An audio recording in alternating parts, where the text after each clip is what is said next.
महाविकास आघाडीचे नेते मंत्री कोकाटे आणि मुंडे यांच्या विरोधात स्थगन प्रस्ताव मांडण्याची शक्यता वर्तवली जाते।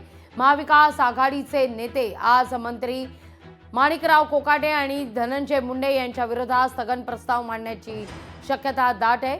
मंत्री माणिकराव कोकाटे यांना शिक्षा झाली असूनही विधानसभा अध्यक्ष राहुल नार्वेकर यांनी कारवाई केली नाहीये।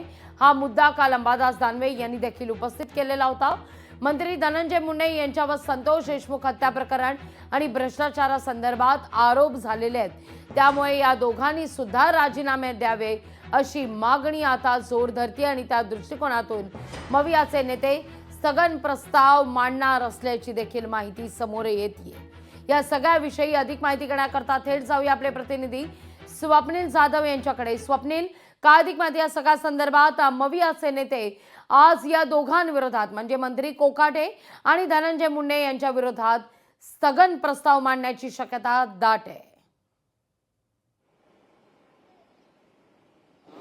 लागवी निश्चितच आज स्थगन प्रस्ताव हा महाविकास आघाडीच्या नेत्यांकडून विधान भवनामध्ये मांडण्यात येणार आहे। सभागृहात हा स्थगन प्रस्ताव कामकाज सुरू झाल्यावरती मांडण्यात येईल। आज अर्थसंकल्पीय अधिवेशनाचा दुसरा दिवस आहे। राज्यपालांच्या अभिभाषणावर चर्चा होणार आहे। मात्र मंत्री माणिकराव कोकाटे आणि धनंजय मुंडे यांच्या राजीनाम्यावरून विरोधक जे आहेत ते आक्रमक झाल्याचं पाहायला मिळतंय। मंत्री माणिकराव कोकाटे यांना कोर्टाकडून 2 वर्षांची शिक्षा सुद्धा सुनावली आहे एका प्रकरणामध्ये। त्यानंतर खरं तर त्यांचा राजीनामा घेण्यात यावा अशा प्रकारची मागणी सुद्धा होतीये। दरम्यान विधानसभा अध्यक्ष राहुल नार्वेकर यांनी त्यांचं सदस्यत्व रद्द करावं अशी सुद्धा मागणी होती। मात्र अजून पत्र जे आहे ते विधान भवनाला मिळालेलं नाहीये, त्यामुळे कुठेतरी कारवाई विलंबाने होताना पाहायला मिळते। मात्र यावरून आता विरोधक आहेत ते आक्रमक झाल्याचं पाहायला मिळतं। आज स्थगन प्रस्ताव मांडून कुठेतरी सभागृहाचं लक्ष या प्रकरणांकडे वेधण्याचा प्रयत्न हा पुन्हा महाविकास आघाडीच्या नेत्यांकडून होणार आहे। दरम्यान याबद्दल महाविकास आघाडीची सकाळीच एक बैठक सुद्धा होणार आहे आणि बैठकीमध्ये पुढची रणनीती आज दिवसभरामध्ये कोणकोणत्या मुद्द्यांवरती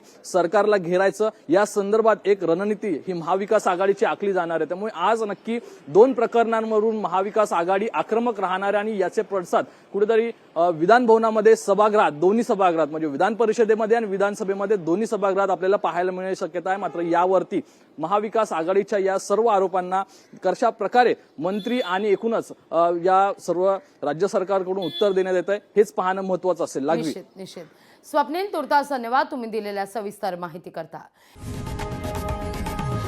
लोकशाही मराठी ऐका, पहा, जागरूक रहा।